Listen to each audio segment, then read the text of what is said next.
already. So as many of you probably already know, on March 18th, after 4 years, we're gonna finally get the Zack Snyder version of Justice League. So I thought, why not go through all the Snyder DC movies, starting with... This is kind of a weird movie for me because I guess it works as a film alone, but as a Superman film, I don't think it works as well. But for now, we're gonna do a quick recap of the plot. Now, this movie's from 2013 and like 2.5 hours long for no reason, so this will be a really quick recap. I'm not gonna do a lot of details, just the ones I think are most important to know the story. The first 20 minutes take place on Krypton, and while visually it looks good, I don't think we need 20 minutes for Krypton to explode. It's just gonna explode anyway, so it seems kind of unnecessary. He's already dead. Next we meet present day Clark, who's hopping job to job saving people, but it's also intercut with some flashbacks where we learn he likes to save people, but also that his parents don't think he should save people just yet. The time will come, they always say. So Superman overhears something about a large ship. When he goes to investigate, he meets the space daddy and learns he is in fact a hero. Zod pulls up and they fight for like an hour. It's super long. Superman kills Zod and becomes a hero despite destroying 2 whole cities. There definitely is a lot of details I didn't go over, but these are the basics, and I don't really want to do a full plot breakdown of this movie. I generally think this movie had some great components. The CGI looks really good for an 8-year-old movie. The Hans Zimmer score is as amazing as ever. It was honestly one of my favorite things about this movie. Michael Shannon is doing a really good job playing Zod. His character isn't really a deep one, but he's got some really good crazy eyes, and he gave it his all playing this mad lad, and you can really tell. The message Zod sends to Earth is a really cool scene. It's got a great spoopy vibe, and even reminds me of an old Alien movie.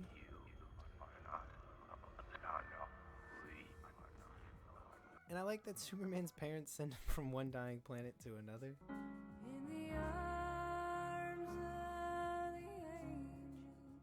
But on the other hand, it's got a really bland and generic story. Not necessarily a bad one, just not a lot to offer. It's the characters and the aesthetic, they really muck it up. The aesthetic of this movie is so dull and boring. It's got a lot of shaky cam and this weird zoom he does. It's like 10% of this movie. Alongside the weird camera work, there's this dull gray color grading, and it makes the world so flat, nothing pops, not even Superman. It's weird how badly this movie is shot considering how good Zack Snyder movies usually look. It's kinda disappointing. Not even the action holds up to his reputation. It's just buildings and explosions. There's so much gray dust flying everywhere. You can barely tell what's going on, and there's no real fight choreography. They're just kind of swinging and throwing each other around. The last fight scene also takes up an hour of the movie and becomes stale so quick. It kind of really messes up the whole pacing of the movie and makes it feel so much slower. But the looks weren't the only problem. I would have to say this movie's biggest flaw is Superman. He's such a boring character, plus he's kind of mean. Snyder does a lot of he's a god among men referencing in this movie, and it strips away a lot of Clark Kent's humanity. You see, I think he'd rather focus on him being an all-powerful god in the fight scenes rather than do any real character development. What was I supposed to do? Just let him die?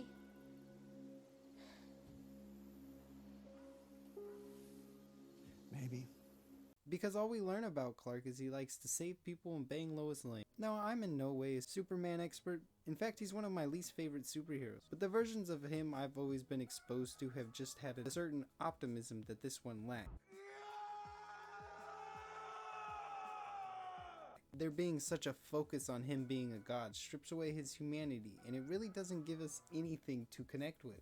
And when that's the main character of your movie, that's kind of a problem. Because how are we going to vote for somebody we don't care for? Overall, the movie's focus on action not only makes the pacing suffer, but also the characters, as they are given a backseat. So I'm giving Man of Steel a 4 out of 10. Well, that's gonna do it for this video. Thank you guys for watching. This topic was actually chosen by our Twitter poll, so if you guys want to follow me there. I put polls up to help choose topics of future videos, and I'm on there quite a lot, so you can stay up to date with the channel. So be sure to check that out. Thank you guys again for watching, and I will see you guys in the next one.